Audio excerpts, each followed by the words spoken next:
कहानी की शुरुआत होती है घने जंगल के बीचों बीच एक बड़ी नदी से, जहां जेफ नाम का एक आदमी अपने कुछ साथियों के साथ इसी नदी में आगे की तरफ बढ़ रहा होता है। ये लोग सांपों को पकड़कर उसे शहर में बेचा करते थे, लेकिन आज ये लोग जिस जगह सांप पकड़ने जा रहे थे वो जगह बहुत ज्यादा खतरनाक थी। यहाँ बोट का कैप्टन भी जेफ से कहता है कि जिस जगह तुम लोग जा रहे हो वो जगह श्रापित है और जहरीले सांपों से भरी हुई है, और मैंने सुना है कि वहाँ क्रिम्सन नाम का एक बहुत ही बड़ा एनाकोंडा रहता है। जो भी उस जगह पर जाता है वो एनाकोंडा उसे मार देता है। लेकिन जेफ मुस्कुराते हुए बोट के कैप्टन से कहता है कि बस तुम मुझे वहां तक पहुंचा दो, वहां तुम्हें तुम्हारे पैसे मिल जाएंगे और तुम अपनी बोट को लेकर वापस आ जाना। जेफ सांपों को पकड़ने का एक एक्सपर्ट शिकारी था और आज जेफ खास उस क्रिम्सन एनाकोंडा को पकड़ने के लिए इस जंगल में आया था। कुछ देर बाद ये लोग उस जगह तक पहुंच जाते हैं और यहाँ बोट का कैप्टन जेफ से ज्यादा पैसे मांगने की डिमांड करता है, क्योंकि ये एक बहुत खतरनाक जगह थी और यहाँ तक किसी को पहुंचाना एक बहुत ही बड़ा रिस्की काम था। जेफ भी इनकार नहीं करता और वो जेब से पैसे निकालकर उसे दे देता है। लेकिन जैसे ही बोट का कैप्टन पैसे लेने के लिए दोनों हाथ आगे बढ़ाता है, तब जेफ जानबूझकर पैसे नीचे गिरा देता है, जिसे खुशी खुशी बोट का कैप्टन उठाने लगता है। पैसे उठाने के बाद जब वो मुस्कुराते हुए जेफ की तरफ देखता है, तब जेफ उसके गले में चाकू घोंपकर उसे मार देता है और बेरहमी से उसका गला काट कर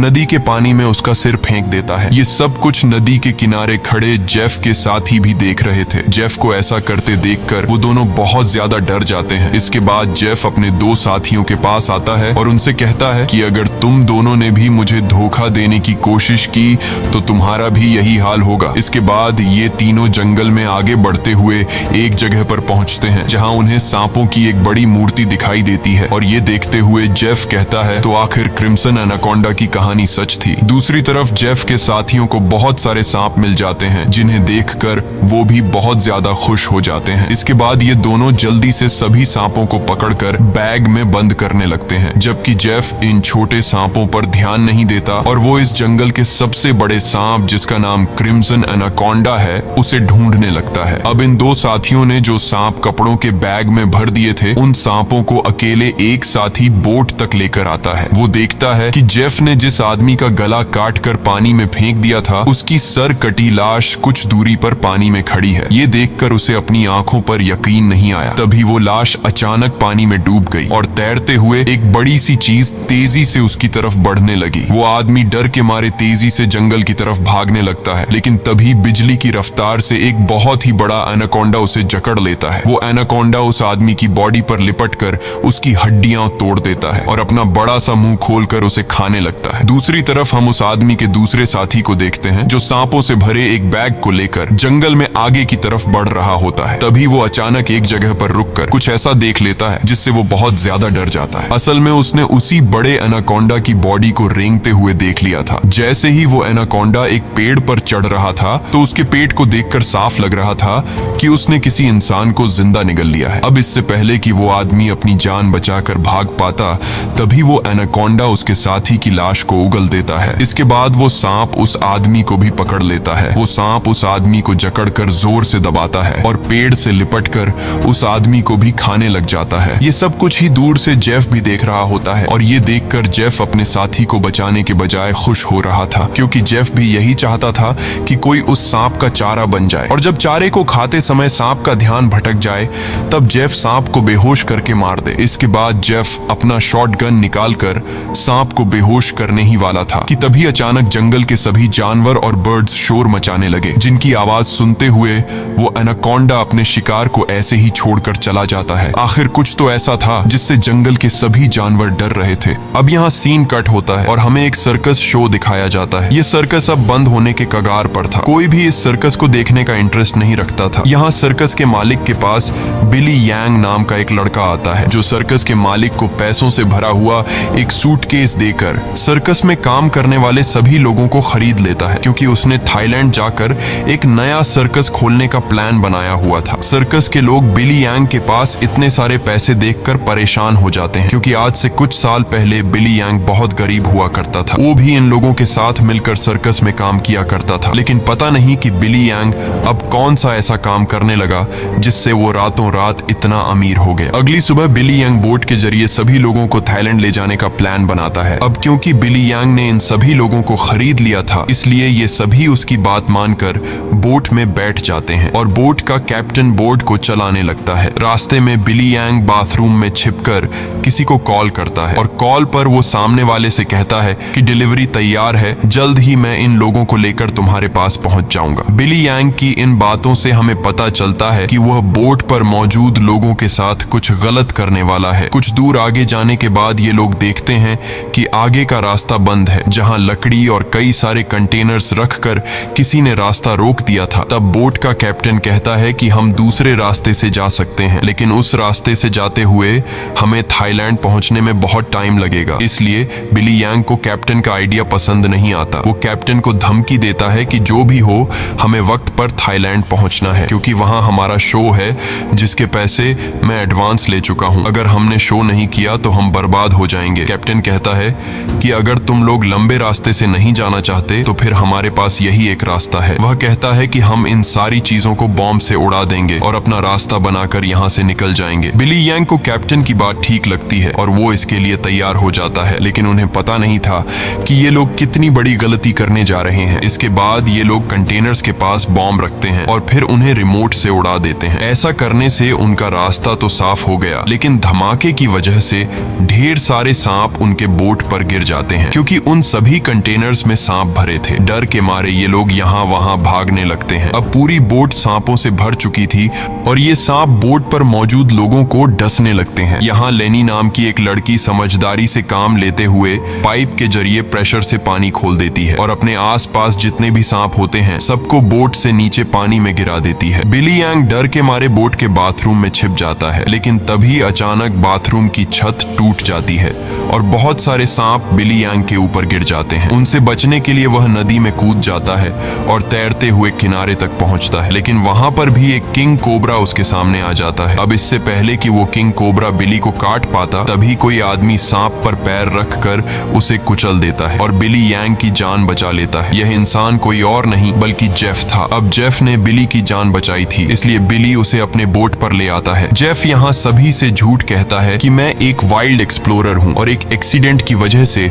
यहाँ जंगल में फंस गया हूँ। तभी सर्कस के एक आदमी जिसका नाम जियाओ है, उसके कान में तेज दर्द होने लगता है। दर्द इतना ज्यादा था कि वह नीचे गिर जाता है। जब जेफ उसके कान में गौर से देखता है तो उसे पता चल जाता है कि जियाओ के कान में तकलीफ क्यों हो रही है। इसके बाद जेफ अपनी उंगली पर एक कट लगाकर उसे जियाओ के कान के पास ले जाता है और तभी जियाओ के कान से एक पतला जहरीला सांप निकलकर जेफ की उंगली को काट देता है, लेकिन सांप के काटने के बावजूद जेफ को कुछ नहीं होता और वह उस पतले सांप को पानी में फेंक देता है। ये देखकर लेनी बहुत हैरान हो जाती है और सोचने लगती है कि आखिर सांप के काटने के बाद भी जेफ पर जहर का असर क्यों नहीं हुआ। लेनी भी सांपों के बारे में जानकारी रखती थी। वह जानती थी कि एक सांप के जहर से इम्यून होने के लिए इंसान को बहुत सारा सांप का जहर अपने शरीर में डालना पड़ता है, तब जाकर उस इंसान पर सांप के जहर का असर नहीं होता। ये सारी चीज वह बिली यांग को भी बताती है और कहती है, मुझे जेफ ठीक नहीं लग रहा। तुमने भी देखा कि सांप ने उसे उंगली पर काटा, लेकिन जेफ को कुछ नहीं हुआ। लेकिन बिली यांग लेनी की बातों पर ध्यान नहीं देता और कहता है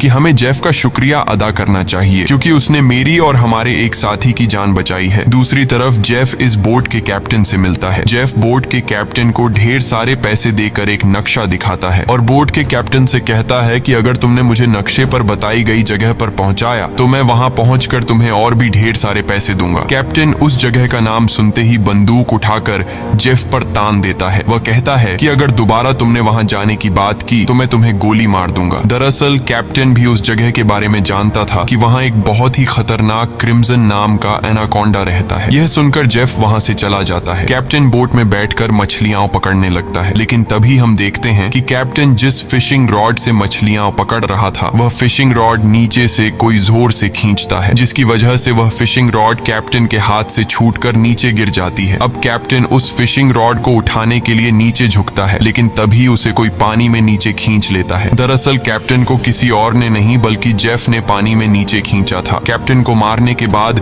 जेफ कैप्टन की बॉडी को उस जंगल में मौजूद एनाकोंडा को बुलाने के लिए चारे के तौर पर इस्तेमाल करता है। कुछ देर बाद सभी कैप्टन को ढूंढने लगते हैं, लेकिन बोट का कैप्टन उन लोगों को कहीं पर भी नहीं मिलता। लेनी को जेफ पर शक होने लगता है कि कहीं जेफ ने उसे मार तो नहीं दिया। वह जेफ से पूछती है कि कैप्टन कहाँ है, लेकिन जेफ कहता है कि मुझे कैप्टन के बारे में कुछ भी नहीं पता। वह यह भी कहता है है कि यह जंगल है, यहाँ इंसानों का गायब होना आम बात है। तभी अचानक पूरे जंगल में एक अजीब सा शोर छा जाता है। जंगल के सभी परिंदे और जानवर शोर मचाकर भागने लगते हैं। तभी एकदम से उन सबको पानी में कुछ अजीब सी हलचल सुनाई देती है। एक साथी कहता है कि यह आवाज कैसी है। तब जेफ खुश होकर कहता है कि कुछ बड़ा आने वाला है। जेफ की खुशी से ये साफ जाहिर हो रहा था कि जैसे वह इस आने वाले खतरे का इंतजार कर रहा था। तभी हम देखते हैं कि नदी की गहराई में एक बहुत ही बड़ा एनाकोंडा जेफ के लगाए जाल की तरफ बढ़ रहा है। जेफ का लगाया हुआ फिशिंग रॉड जोरों से नीचे की तरफ खींचता है। अब जेफ एनाकोंडा को पकड़ने के लिए फिशिंग रॉड को पकड़ने की कोशिश करता है, लेकिन वह एनाकोंडा इतनी आसानी से जेफ के जाल में कहां फंसने वाला था। तभी वह एनाकोंडा उनके सामने आ जाता है। यह एनाकोंडा आकार में बहुत बड़ा और बेहद डरावना था, जिसे देखकर सबके गले में सांसें अटक जाती हैं। जेफ ने जो फिशिंग रॉड की रस्सी पकड़ी हुई थी, एनाकोंडा उस रस्सी को जोर से खींचता है, जिससे जेफ नीचे पानी में गिर जाता है। वह एनाकोंडा जेफ को पानी में इधर उधर पटकने लगता है, लेकिन जेफ इतनी आसानी से हार मानने वाला नहीं था। वह खुद को बचाने के लिए तैरते हुए उसी नदी में मौजूद एक छोटी बोट पर चढ़ जाता है और एनाकोंडा को पकड़ने वाले जाल की रस्सी को उसी बोट से बांध लेता है। अब वह बोट पर खड़े होकर एक नुकीले औजार से उस एनाकोंडा पर वार करता है, लेकिन उस वार से एनाकोंडा पर कुछ ज्यादा असर नहीं होता। एनाकोंडा जेफ को पकड़ लेता है। वह एनाकोंडा जेफ के साथ साथ उस बोट के ऊपर लिपटकर नीचे पानी में डुबो देता है। दूर खड़े ये लोग यह सब कुछ देख रहे थे और उन्हें लगता है कि जेफ मारा गया, लेकिन अगले ही पल जेफ तैरता हुआ पीछे से वापस बोट में आ जाता है। ये देखकर सभी लोग हैरान रह जाते हैं। अब जेफ फिर से पानी में एनाकोंडा ढूंढने लगता है, लेकिन उसे नहीं पता था कि एनाकोंडा अब पानी में नहीं बल्कि उसके पीछे बोट की छत पर है। एनाकोंडा सबके सामने अपने मुंह से कैप्टन की बॉडी को उगल देता है। ये देखकर बोट पर सभी लोग बहुत डर जाते हैं। ये लोग एनाकोंडा से खुद को बचाने के लिए इधर उधर भागने लगते हैं। वह एनाकोंडा कमरे में बंद सर्कस के दो साथियों को मारने ही वाला था कि तब भी पीछे से जेफ हाथ में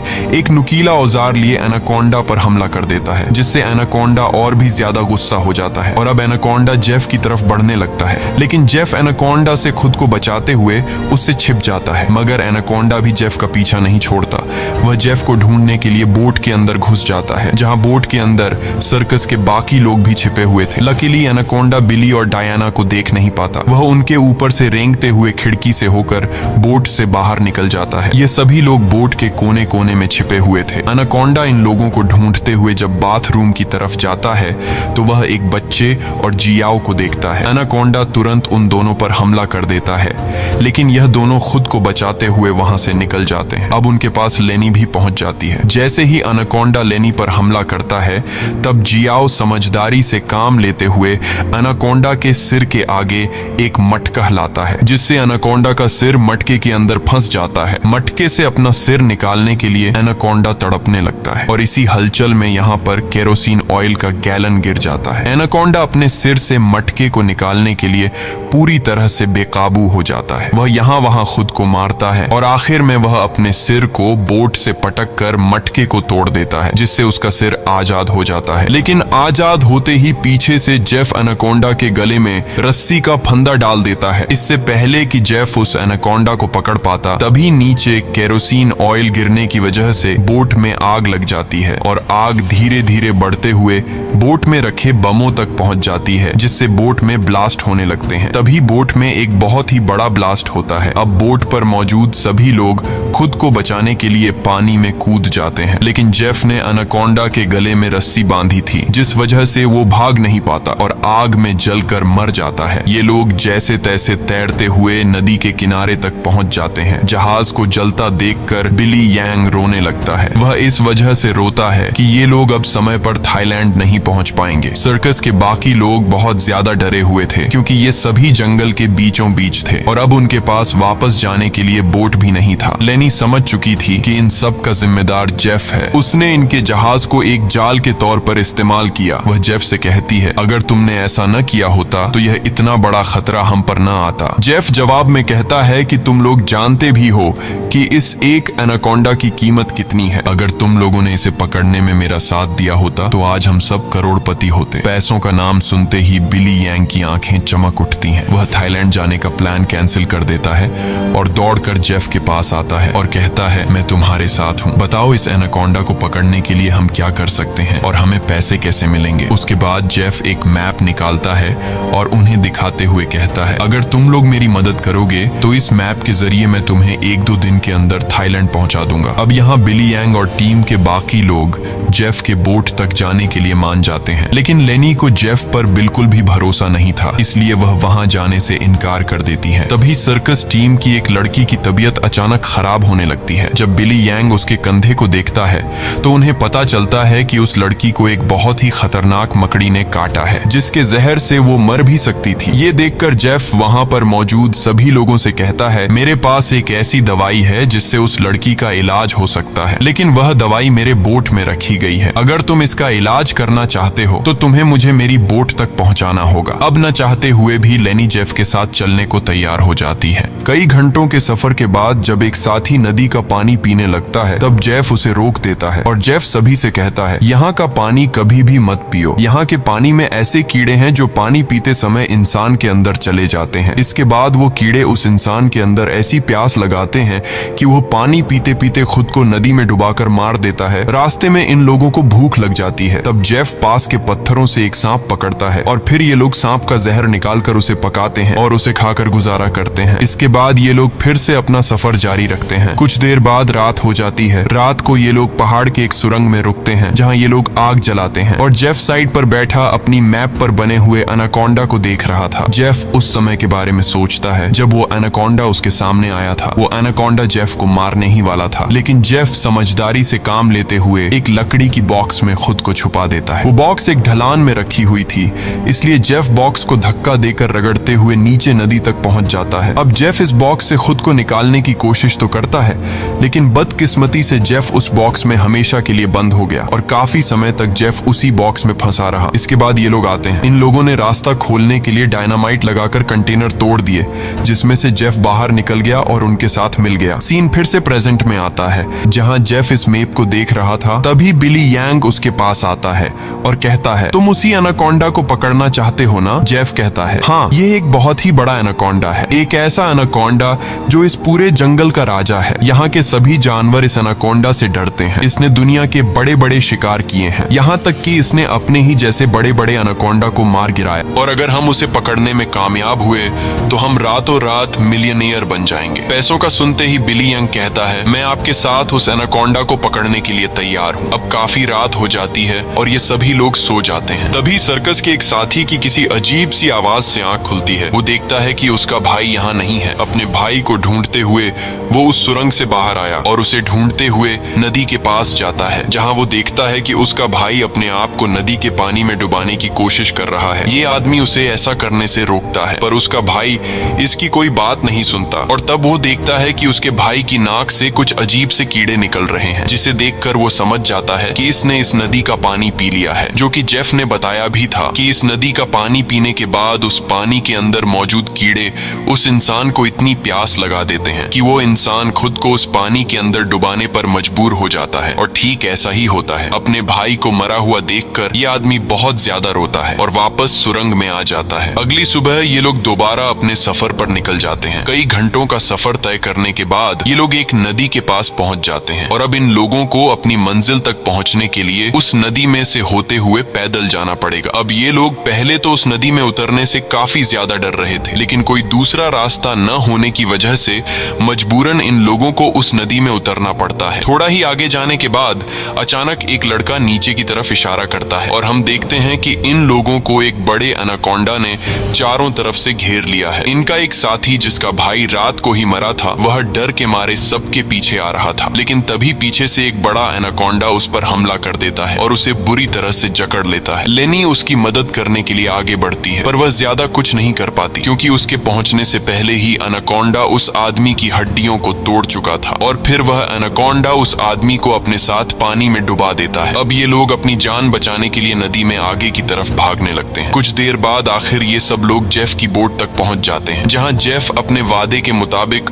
उन लोगों को उस लड़की के लिए एंटीडोट दे देता है जिसे कंधे पर जहरीली मकड़ी ने काटा था। अब यहाँ से थाईलैंड की जमीन भी काफी करीब थी और ये सभी थाईलैंड जाने के लिए निकलते हैं, लेकिन तभी जेफ उन लोगों को रोक देता है। दरअसल जेफ इसलिए इन लोगों को इस जगह पर लाया था ताकि वो इन लोगों को चारे की तरह इस्तेमाल कर सके। जेफ उन सब लोगों से कहता है कि मैं तुम सब लोगों को वादे के मुताबिक सही सलामत यहाँ तक ले आया हूँ, लेकिन अब तुम लोगों को भी अपना वादा पूरा करना होगा, तुम्हें मेरी मदद करनी होगी। तब वो छोटा बच्चा जेफ से कहता है कि अगर तो तुम्हारी ये मदद उस एनाकोंडा से जुड़ी है तो हम तुम्हारी कोई मदद नहीं करेंगे। इनकी ये बातें सुनते ही जेफ अपनी बंदूक निकाल लेता है और बिली यांग भी चाकू निकाल कर उसका साथ देने लगता है। बिली यांग सभी से कहता है कि जेफ जो भी कह रहा है तुम्हें उसकी बात माननी चाहिए। यहाँ लेनी कहती है कि तुम लोग पागल तो नहीं हो गए हो, उस एनाकोंडा को पकड़ना बहुत मुश्किल है, क्यों तुम लोग अपनी जान से हाथ धोना चाहते हो? जेफ कहता है हाँ तुम ठीक कह रही हो, उस एनाकोंडा को पकड़ना मुश्किल तो है पर नामुमकिन नहीं, क्योंकि उस एनाकोंडा को खाते हुए जब उसका ध्यान भटक जाए तब उसे पकड़ा जा सकता है। उसके बाद बिली यांग और जेफ सर्कस टीम के 2 लोगों को रस्सी से बांधकर सांप का चारा बनाते हैं। वह बच्चा बिली यांग से कहता है तुम ऐसा क्यों कर रहे हो? सोचो अगर हम लोग मर गए तो तुम्हारी सर्कस में कौन परफॉर्म करेगा? ये सुनकर बिली यांग जोर जोर से हंसने लगता है और उस बच्चे से कहता है कि क्या तुम लोगों ने कभी सोचा नहीं कि मैं इतनी जल्दी कुछ ही सालों में इतना अमीर कैसे हुआ? अरे पागलो, मैं तुम लोगों को थाईलैंड में सर्कस के लिए थोड़ी लेके जा रहा था। मैं तो तुम्हारी बॉडी के ऑर्गन्स को बेचकर बहुत सारा पैसा कमाने वाला था और यही मेरा बिजनेस है। लेकिन अब देखो मैंने अपना प्लान चेंज कर दिया। अब मैं जेफ के साथ मिल गया हूँ क्योंकि मैं जानता हूँ कि तुम्हारे बॉडी पार्ट्स से भी ज्यादा पैसे मुझे ये एनाकोंडा दे सकता है। दूसरी तरफ जेफ ने उन 2 लड़कियों को भी बांध दिया था और अब वो एक लड़की से बदतमीजी करने लगा था। अब यहाँ वो लड़की समझदारी से काम लेते हुए ऐसा दिखाती है कि वो जेफ का साथ देना चाहती है। जेफ उसकी चाल को समझ नहीं पाता। वो लड़की जेफ के करीब आकर जेफ के बालों में हाथ मारने लगती है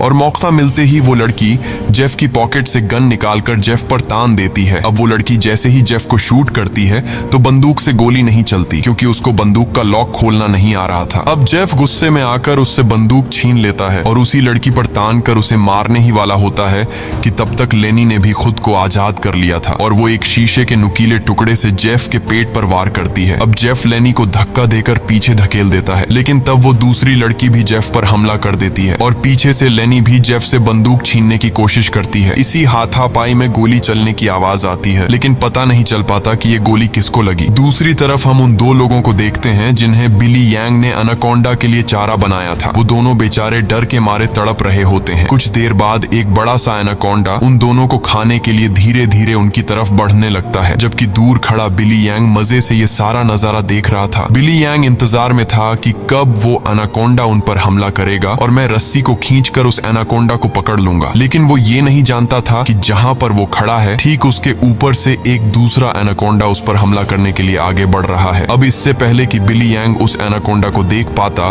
वो एनाकोंडा उसके काफी करीब पहुंच जाता है और वो एनाकोंडा बिली यांग पर हमला करके उसे अपने साथ उठाकर ले जाता है और तब बिली यांग के हाथ से रस्सी छूट जाती है, जिससे एनाकोंडा का चारा बने हुए 2 लोगों को जाल कवर कर लेता है, जिससे उनकी जान बच जाती है। दूसरी तरफ जेफ उस लड़की को मारने की कोशिश करता है, लेकिन लेनी पीछे से आकर जेफ को एक बड़ी लकड़ी से सिर पर मारकर बेहोश कर देती है। जेफ के बेहोश होते ही ये दोनों भागते हुए अपने 2 साथियों के पास पहुंच जाती हैं और उन्हें जाल से आजाद कर लेती हैं, लेकिन बदकिस्मती से जेफ को होश आ गया था और वो उनकी तरफ बढ़ने लगा। लेकिन तभी एक बड़ा सा एनाकोंडा आकर जेफ को ले जाता है। ये लोग अब जल्दी से यहाँ से निकलने की तैयारी करते हैं, लेकिन उनकी एक साथी चलने के लायक नहीं थी क्योंकि जेफ और उन लड़कियों के बीच हाथापाई के दौरान जो गोली चली थी वो गोली उस लड़की को लगी थी। कुछ देर बाद वो लड़की उनकी नजरों के सामने दम तोड़ देती है। अब बचे हुए 3 लोग अपनी जान बचाने के लिए जेफ की बोट में बैठकर नदी से होते हुए यहाँ से निकलने लगते हैं, लेकिन तभी पीछे से जियाओ को कोई चीज लगती है। जब वो कंधे से उस चीज को उतार कर देखता है तो उसे पता चलता है कि ये एक बेहोशी वाला इंजेक्शन है। कुछ ही सेकंड बाद जियाओ बेहोश हो जाता है और जियाओ को बेहोश करने वाला कोई और नहीं बल्कि जेफ ही था, यानी उस एनाकोंडा के हमले से भी वो बच गया था और उसने एनाकोंडा का सिर काटकर उसे मार दिया था। अब जेफ उन तीनों को पकड़कर एनाकोंडा के चारे के लिए बांध देता है और उनके चारों तरफ तेज धार वाली लोहे की तार बांध देता है और साथ में वहां पर खून भी छिड़क देता है, जिसके बाद वो उनके जाल की रस्सी को पकड़कर यहाँ से कुछ दूर खड़ा हो जाता है। कुछ देर बाद कई सारे एनाकोंडास खून को सूंघते हुए उन तीनों की तरफ बढ़ने लगते हैं। ये तीनों बहुत ज्यादा डरे हुए होते हैं और उनको अपनी मौत आंखों के सामने नजर आ रही होती है। ये सभी एनाकोंडास उन तीनों को मारने के लिए उनके काफी करीब पहुंच जाते हैं, लेकिन तभी एक बार फिर से जंगल के सभी जानवर शोर मचाकर भागने लगते हैं और यहाँ पर मौजूद सभी एनाकोंडास भी किसी को देखकर देखकर एक एक करके भागने लगते हैं। लेकिन एक एनाकोंडा अभी भी उन तीनों को मारने के लिए रुका हुआ था, पर तभी वहां पर क्रिम्सन एनाकोंडा आ जाता है और वो उस अकेले रुके हुए सांप पर हमला करके उसे एक ही झटके में मार देता है। यहाँ हम उस क्रिम्सन एनाकोंडा को अच्छी तरह से देख पाते हैं, जो साइज में बहुत ही ज्यादा बड़ा और खतरनाक था, जिसे देखकर ये तीनों बहुत ज्यादा डर जाते हैं। लेकिन दूर खड़ा जेफ क्रिम्सन एनाकोंडा को देखकर बहुत खुश होता है। वो एनाकोंडा उन तीनों से लिपटकर अपना बड़ा सा मुंह खोलकर उन तीनों को खाने ही वाला था कि तभी जेफ जाल की रस्सी छोड़ देता है, जिसमें वो एनाकोंडा फंस जाता है। ये एनाकोंडा अपने आप को छुड़ाने के लिए तड़पने लगता है। वो काफी जोर लगाकर खुद को आजाद करने की कोशिश करता है, लेकिन जब वो आजाद नहीं हो पाता तब वो अपने तेज नुकीले दांतों से जाल की रस्सी काटकर खुद को आजाद कर लेता है। लेकिन अभी भी जाल की रस्सी उसके बॉडी में फंसी हुई थी, इसलिए जेफ रस्सी को मजबूती से पकड़कर उसे पकड़ने की कोशिश करता है, पर जेफ एनाकोंडा की ताकत का मुकाबला कहां कर सकता था। जेफ उसे पकड़ने की कोशिश में दो पेड़ों के बीच फंस जाता है और अब वो उन पेड़ों से बाहर निकल नहीं पाता और मौके का फायदा उठाते हुए वो क्रिम्सन एनाकोंडा जेफ की तरफ बढ़ने लगता है और जेफ को पकड़कर बुरी तरह से जकड़ने लगता है। ये तीन लोग भी अपनी आंखों से ये सारा नजारा देख रहे थे और डर के मारे जल्दी से खुद को छुड़ाने की कोशिश करते हैं, क्योंकि उन्हें पता था कि जेफ के बाद उनकी बारी है। ये लोग खुद को छुड़ाने का हर मुमकिन तरीका अपनाते हैं, लेकिन ये लोग उस जाल से निकल नहीं पाते। तभी वो छोटा लड़का अपने आप को बचाने के लिए अपने दांतों से जाल की रस्सी काटने में लग जाता है और काफी कोशिश के बाद वो रस्सी का कुछ हिस्सा काट लेता है। अब थोड़ी ही रस्सी बची थी, इसलिए वो अपने दांतों की पूरी ताकत लगाकर रस्सी को काटने लगता है, जिससे उसके दांतों से खून आने लगता है। यहाँ क्रिम्सन एनाकोंडा जेफ को बुरी तरह से जकड़ लेता है और वो जेफ को दबाकर उसकी हड्डियां तोड़ने लगता है, जिसके बाद वो क्रिम्सन एनाकोंडा जेफ को भी जिंदा निगल लेता है। दूसरी तरफ वो बच्चा अपने दांतों से रस्सी तोड़ने में कामयाब हो जाता है और वो उन दोनों को भी आजाद कर लेता है और ये लोग नदी की तरफ भागने लगते हैं। लेकिन जेफ को मारने के बाद अब वो क्रिम्सन एनाकोंडा उनके पीछे पड़ जाता है। ये दोनों एक पेड़ के पीछे छिप जाते हैं, जबकि वो बच्चा एक लकड़ी के बॉक्स के अंदर खुद को छिपा लेता है, पर एनाकोंडा उसे देख लेता है और अब वो एनाकोंडा धीरे धीरे उस बच्चे की तरफ बढ़ने लगता है। बच्चा पूरा जोर लगाकर उस कंटेनर से बाहर निकलने की कोशिश करता है, लेकिन उस कंटेनर के दूसरी तरफ का दरवाजा बंद था। वो बच्चा चिल्लाकर उन दोनों से मदद के लिए पुकारता है और वो एनाकोंडा भी अब बच्चे के काफी करीब आ चुका था। अब इससे पहले कि एनाकोंडा उस बच्चे को मार पाता, तभी बाहर से जियाओ कंटेनर का दरवाजा तोड़कर उस बच्चे को बचा लेता है।